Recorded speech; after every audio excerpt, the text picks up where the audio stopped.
The Batalanda Commission report took center stage in Parliament today, a debate which was quite fiery. All sides had something to say about it, all parties, and so many revelations which were in the report and revelations about those years of terror in 88, 89, charges, counter charges being thrown around. But let's look beyond this. This is not just an entertainment show. It's not something for people to listen to and to watch and then forget about it. This is part of Sri Lanka's history. What are we going to do about it? Good evening and welcome to Face to Face. For the Newsfirst team, I'm Niresh Eliathambi. I have with me Mr. Hejaaz Hizbullah this evening, attorney at law and well-known human rights activist. Welcome and good evening, Hejaaz. Good to have you. Thanks. I'm glad to be back on your show and thanks for inviting me. Right. So now the Batalanda Commission report. It is symptomatic of something that is deeply wrong psychologically in this country.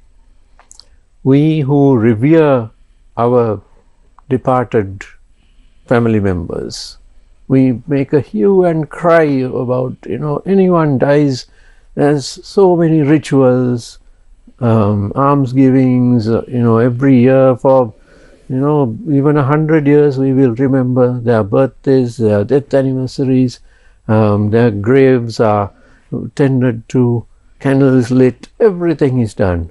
But when it comes to these massacres, these torture camps, these mass graves, we don't do anything at all. The mass graves in this country are well known. There isn't even a marker at each spot to show that there are so many, that this is the site of a mass grave, that hundreds of people are buried there. Nothing. It's as though we don't want to remember. But these are people, tens of thousands of people, whichever side they may have been on. So don't we need a national reckoning here? We need closure. What do you think about this, Hejaaz? Niresh, Batalanda is something that is, we are not strangers to things like Batalanda, and that's something very sad. Extremely sad. And that is, as you use the word, the correct word, symptomatic of Sri Lanka. Here we have a police officer who has a lot of power. We have the police using extrajudicial methods. We have people being arrested and denied of procedural protections. We have secret detention centers. We have the use of detention powers. And then we have the option, we also have the other incident of a natural result of all of this has been that people are disappeared, and all of this done and justified in the name of national security.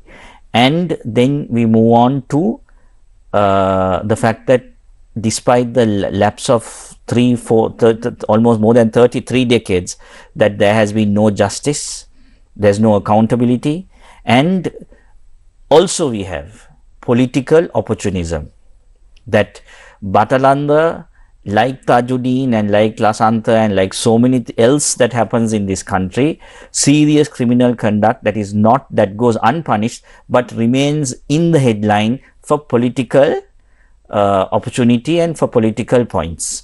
And so that is what Batalanda stands for today. And when I was coming on the way for this interview, I was asking myself, would something like that happen in our country again? Many might say unlikely, but I would say that if we were put back into the 88-89 scenario, I wouldn't be surprised if we see another Batalanda happening. And I think the only way out, only way that we are going to find closure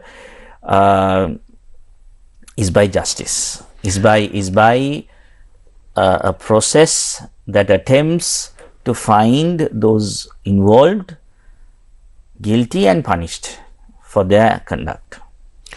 Now, if there is one thing that we can learn from history around the world, it is that if you don't learn from history, then history will repeat itself. That is a cycle, it's constant. So one needs to know where we are coming from, what we have done, what our country has done, and then not repeat it. Whether it is the Northeast War, whether it is the 71 insurrection, the 88, 89, the various anti-Tamil, anti-Muslim, all these issues, and Sri Lanka is not strange in this. You get this in many other countries, but the countries which do move forward are those which they bring about closure. They prosecute, they make sure that victims are recognized and their families are recognized, compensation is paid. Now we haven't even begun in this process, because the process we started it under Chandrika Kumaratunga's presidency. All these investigations were done, commission reports, but then nothing happened since then. And now, can we restart this and try to bring about a sense of closure and justice? Well, whether we can restart it and whether we can bring closure and justice, let me get to the restart part of it. Restart will depend substantially on the evidence available, and I do not have the entire list of witnesses who gave evidence before the commission, but I am made to understand that substantial number of those key witnesses are still around and in a position to give evidence. The next issue is government records are certainly available, and I think those records would also be an important part of the evidence. And I'm sure the commission papers, now all what we see is the commission report, but I'm sure the commission also looked into its record of proceedings and all the documents, and those documents also might be available for examination. But one thing that is also important that I want to highlight, Nilesh, about not repeating, is also, if there's one thing that we can take home from all of this, and or in order to prevent something like this happen, is also we need to look at police. We need an independent examination of police operations, not just police appointments, police operations. Now here we have the famous incident of the Inspector General of Police and the Valigama shooting incident, and the rest of the of Mr. Deshabandhu Tennakon. Now, whilst we look at the shooting incident, we also need to look at a more public scrutiny about the issuance of weapons, how police officers can take out police vehicles, how they can move around, how they are and how they report in and report out. This kind of police operations and command structures also need to be investigated if we are to avoid these type of things happening. Because again, even in Batalanda, it was a police, there was a unit that was tasked with running Batalanda. Same thing with the white van operations. What we know is there was a unit, an official, there was a unit of military men who were running under the radar. So how does this work? They were not using private weapons. They were not using private vehicles. They were using official vehicles and official weapons and operating officially but unofficially. Now this aspect, and this is what we call the deep state, or I think this is what we call the deep state. This aspect of it also needs to be looked at, and I say this as we approach April 21st, which is the which will mark the incident or the Easter Sunday bombings, where clear evidence of deep state operations are there, and that's something that we have, a lot of people have spoken about. Now, this is an interesting point that you brought up, Hejaaz. It takes money to run a torture camp. It takes vehicles, it takes personnel who have to be assigned. There are, after all, personnel departments or human resources divisions within the army, the police, the navy, the air force, all of them. So there is a record who was assigned where, which vehicles, the vehicle numbers, the chassis numbers, all of that. It's a matter of record. I mean, in our government service, you can't sneeze inside a government office without 5 different getting entered in 5 different books. I mean, I'm exaggerating here, but you know how it is. You go to a Pradeshya Sabha to get a simple signature. How many books and ledgers is it entered into? So in the same way, whatever resources were given or were transferred to these units, it has to be there on record. Yes, it has to be on record, and also it could also might not be on the record, and that is in a system that is created with loopholes and with a group that knows how to use the loophole, with superiors who allow for these loopholes to be used when they want those loopholes to be used. So that is the kind. So if you go in and look at the official records of the police department and those pocket notebooks of those police officers, I'm sure there is no record saying we were at Batalanda doing this. But here we have young persons who were taken into custody and who have disappeared, and who were found to be have been tortured in Batalanda. There are witnesses, eyewitnesses who were there with them, who saw all this happen. Absolutely. So then we clearly know the system is not working as it ought to be working.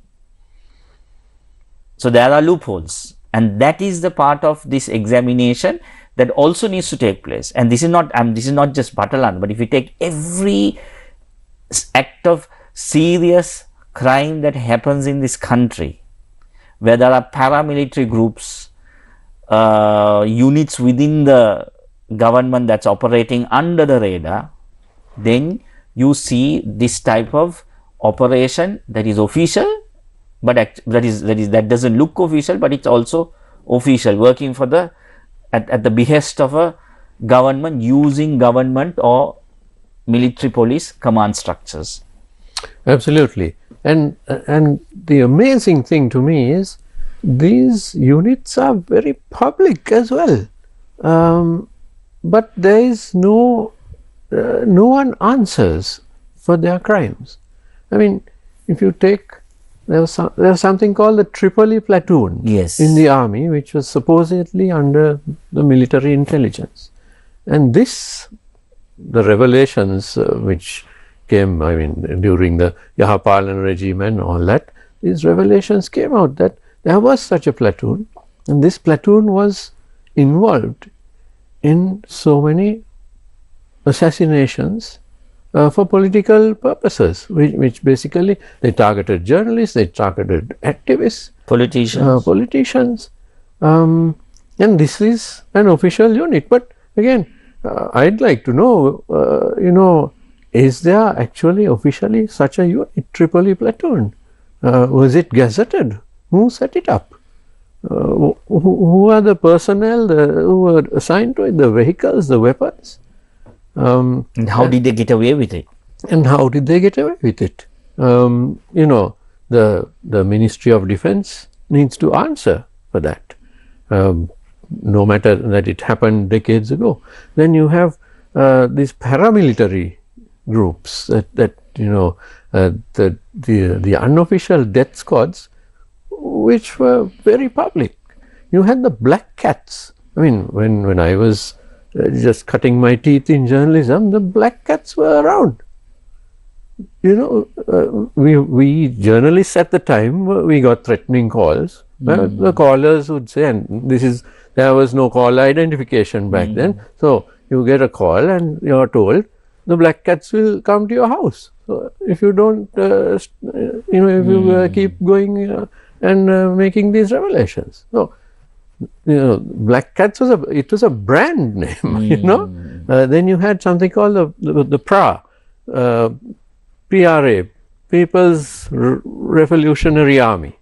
Again, that is the counter to the JVP. Yes, so they included former JVP members who are now working with the army.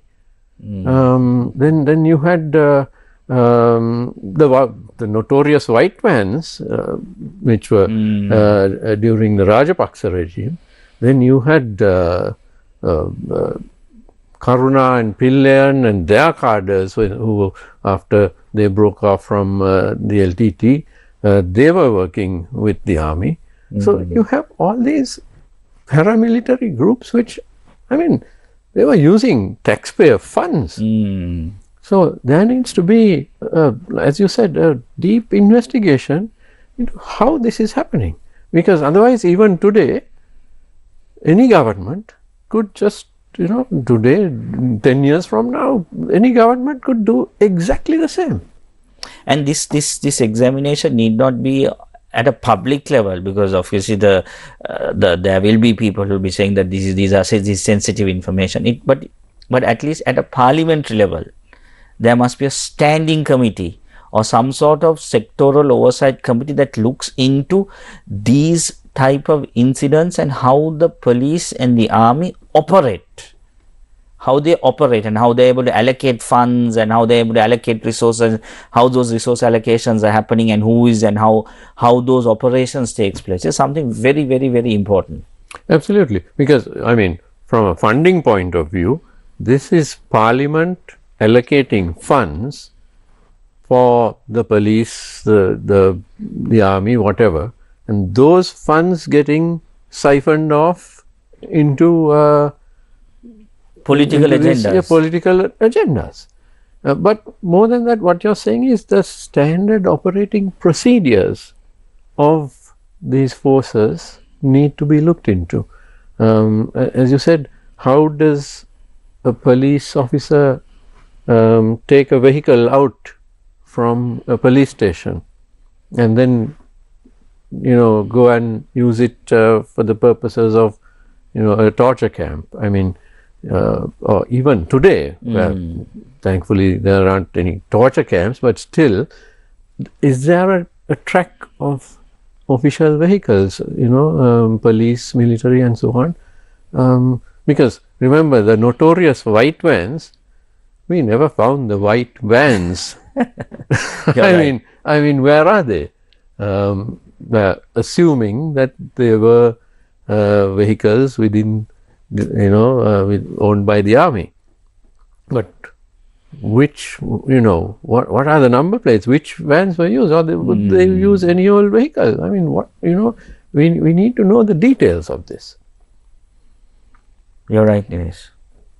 So, going forward, now we've got the Batalanda debate, and the commission report is exhaustive. It's got so much detail, as almost all the commission reports, and there are, I think, about 50 commission reports in the 1990s. So all those commission reports are there. Now, what needs to be done, Hejaaz?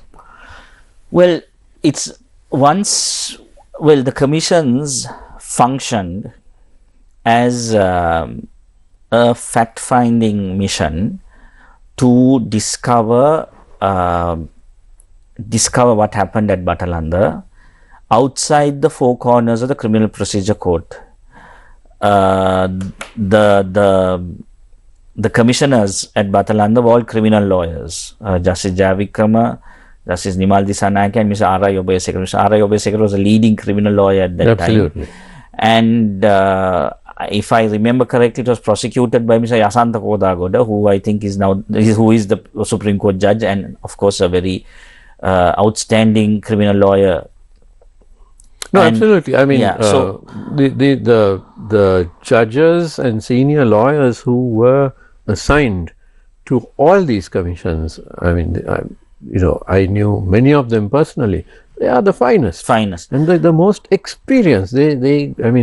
if you assign a Supreme Court judge or a judge of the High Court or Court of Appeal to a commission, they know exactly what to look for because they see it in their courtrooms day in and day out. So they know what to look for. You can't hide anything from them. So I think the reports are fabulous. So I think the next step has to be for the Attorney General to examine the material and to decide whether these are whether there are indictments that can be forwarded. And I'm quite sure, even if you might not be able to get an indictment on some of the big names that are being mentioned with regard to Batalanda, you certainly will be able to get indictments on some of the police officers who are accused of being involved. And so the next step, I think, is for the Attorney General to move in that direction. Now, Hejaaz, with all due respect, and this is a big elephant in the room for me, because I have been, an investigative journalist, a crime reporter for decades, and I have yet to see the Attorney General's department doing its job where this kind of matter is concerned. I'm sorry to say, I mean, I'm not casting aspersions on any particular Attorney General, but the department is moribund. It doesn't function. As soon as this kind of huge political issue comes up, we just don't see the kind of decisions taken which are needed in the national interest. And I mean, from now this commission report, Batalanda, 1998 up to today, how many attorneys general have there been? How many presidents? How many prime ministers who didn't even bother to table it in parliament, which tells me that they wanted to cover it up? That's an interesting question that I think which we also need to ask as how come we never got to the prosecution part of it, particularly with regard to President Chandrika Kumartunga, who actually started this, who actually appointed these commissions, and these reports came. I mean, she appointed these were one of the. I remember her being elected as president, and first thing I think she within the very first few days in office was to appoint these commissions, to start those processes. So then the question is, why didn't she do anything about it? That's number one. And then what about attorney generals who functioned under her? She had Sarath Silva as Attorney General, if I remember correctly. Mr. Sarath Silva was the Attorney General under, who later on became Chief Justice, was appointed Chief Justice by her. So the question is, why didn't they move in that direction? I can answer that. Maybe question. There's no political, I don't know. I think it's not only the Attorney General, but also it's the political will to see these things happen. Well, I can answer that question from my personal and professional experience, but first we'll take a short commercial break and we'll be right back. Don't go away.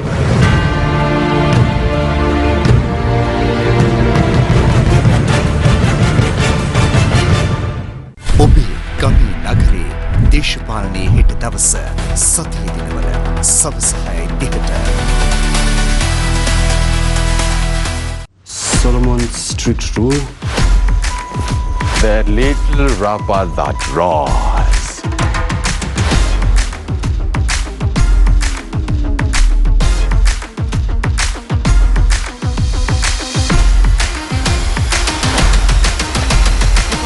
I said stop it! It's fake. Prefect. Saturday and Sunday at 6:30 p.m. on TV1.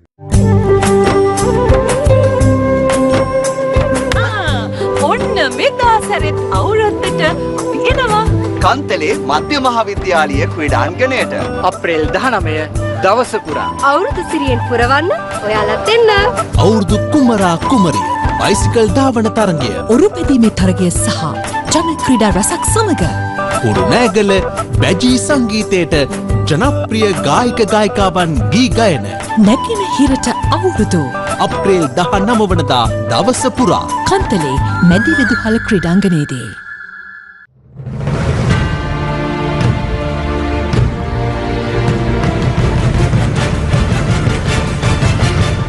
Welcome back to Face to Face. I'm in conversation with Attorney at Law Hejaaz Hizbullah, and we are discussing Batalanda and much more. Now, Hejaaz, you asked before the break why President Chandrika Kumaratunga, who after all sanctioned these reports back in the 90s, why she and her government, including the Attorney General, why they did not go ahead with prosecutions. Well, I can tell you, back then I covered many of these commissions, and the expectation was that there would be prosecutions. The All Island Commission on Disappearances, chaired by Mrs. Manori Muttettuagama, a very famous activist and attorney at law, that commission identified 700 military and police officers and recommended prosecution of all those 700. And this was expected to happen, and it was handed over to the Attorney General, but then the war started all over. It was raging in a very intense fashion, and I asked this question of Anuruddha Ratwatta at the time. He was a State Minister for Defence, and what he said was, while the war is going on like this in the northeast, how can we prosecute 700 military and police officers? We will end up losing the support of the military and losing the war. So, circumstances at the time. But that does not excuse the fact that after that, successive governments simply did not go ahead. Frankly, I'm not impressed with that reply. Of course not. And I don't think that's a good enough reason. I think if the government at that time had gone ahead with the prosecutions, I think we might have actually had a better military outfit, a more disciplined outfit, and maybe that would also have helped in fighting the war in a very disciplined manner, and would have avoided all those other atrocities, which stories that came out afterwards. Yes, this thing now, and that's another question that we need to talk about is why only Batalanda? What about all the other mass, as you started off, Niresh, the other mass graves, the Matale mass graves, and all of that we have in the past. That's part of our geographical and political and history of our country. What happens to those? So now this government has promised to investigate, and let's all hope that let's hope that they deliver on those promises. Absolutely, because this is a time of reckoning, isn't it? We need to look back, we need to understand, and the new generations need to know our history, because if you ask a young person who's 20 or 30 years old, they have no idea what went on in 88, 89, in 1983, and most Sri Lankans today don't even know what 1971 was about, or whether that even took place. Yes.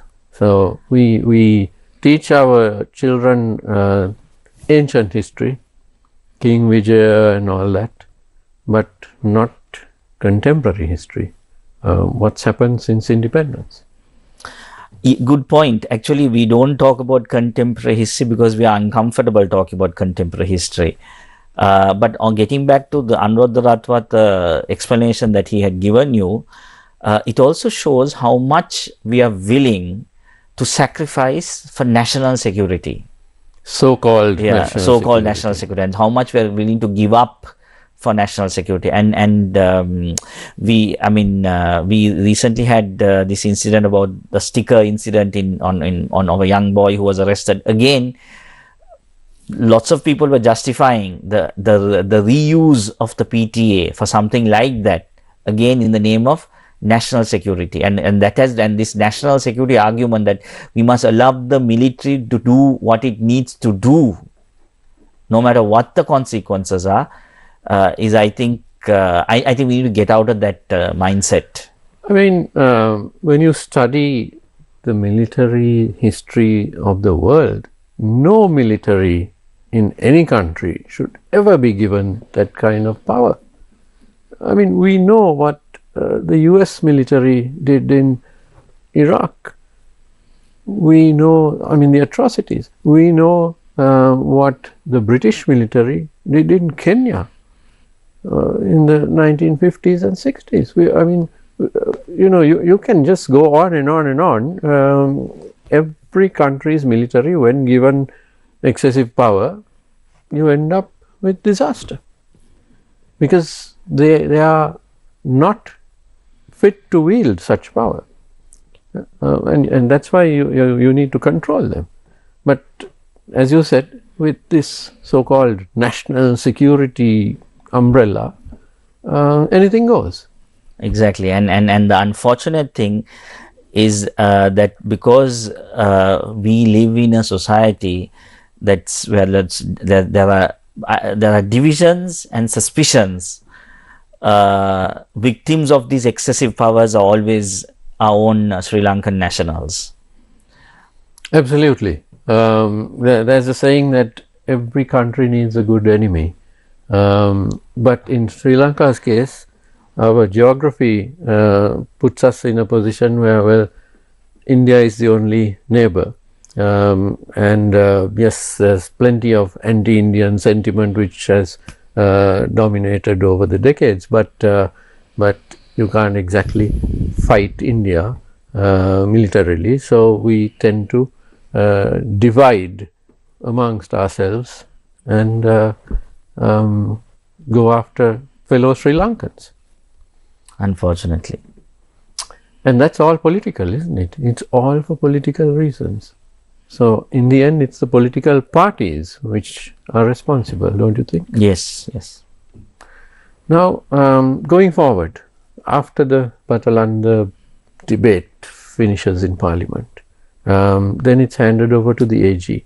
But that's the prosecution side, Hejaaz, which you and I know, after 35 years or so, it's really difficult to prove murder.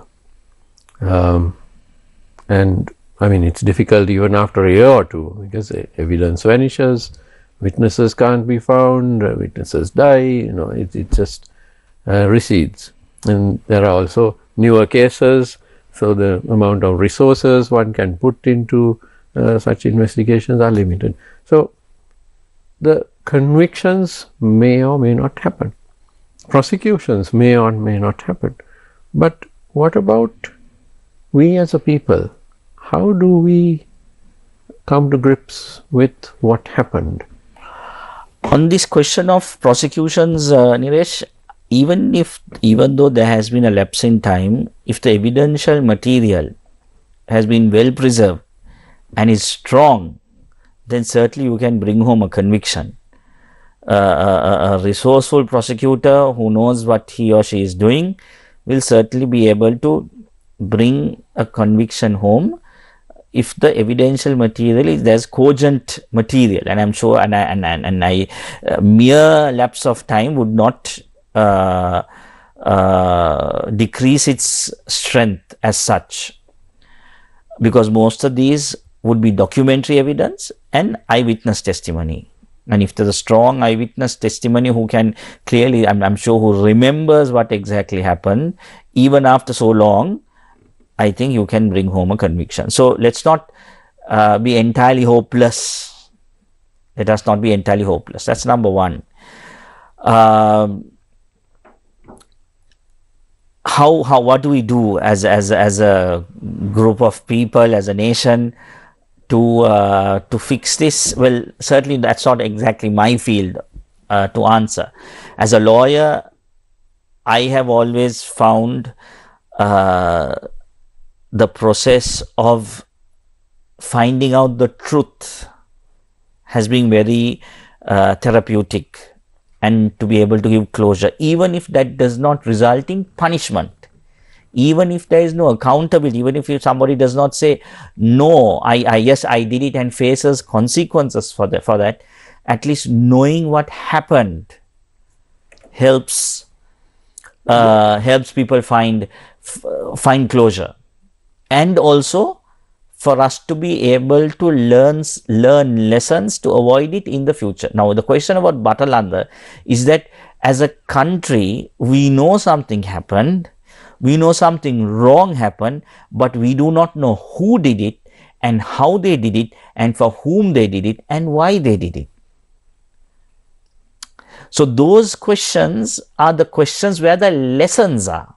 Absolutely.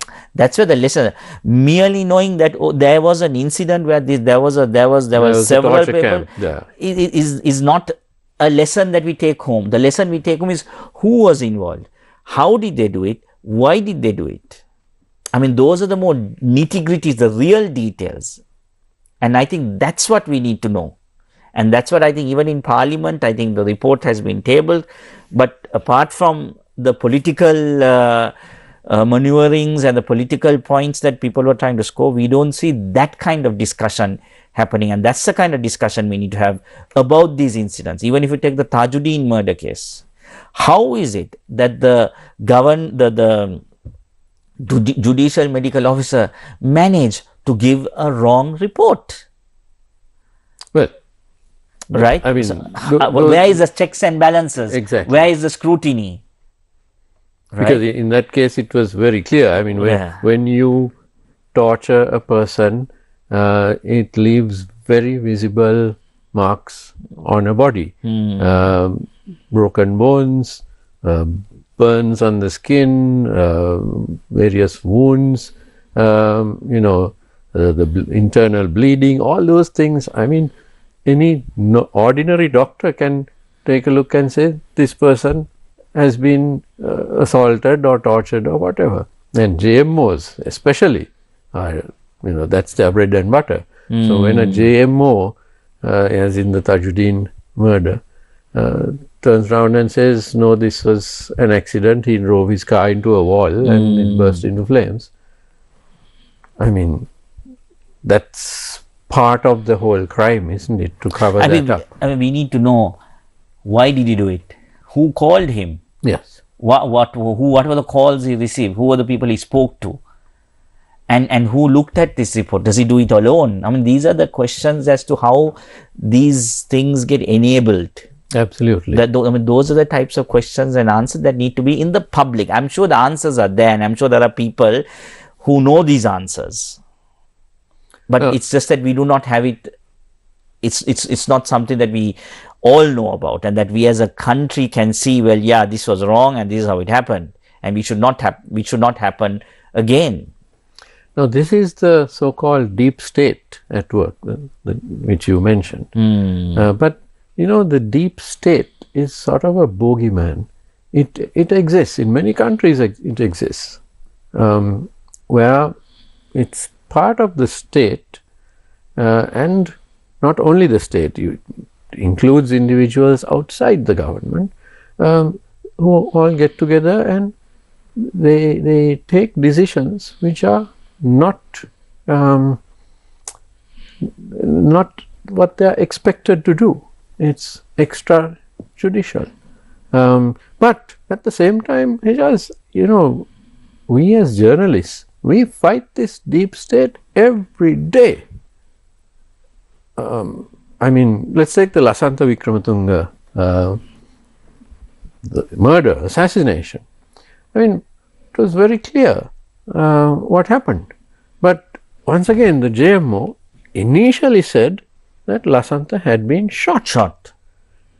And then journalists queried, okay, where's the bullet?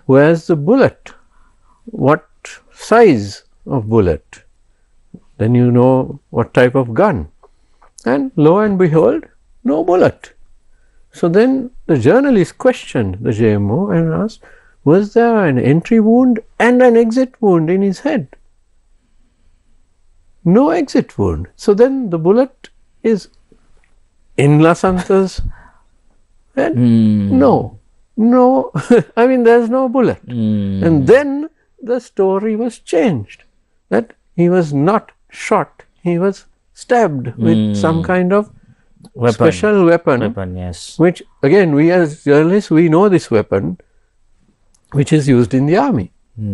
So, I mean, so this is the so-called deep state. So we take it on every day, and not just us, activists,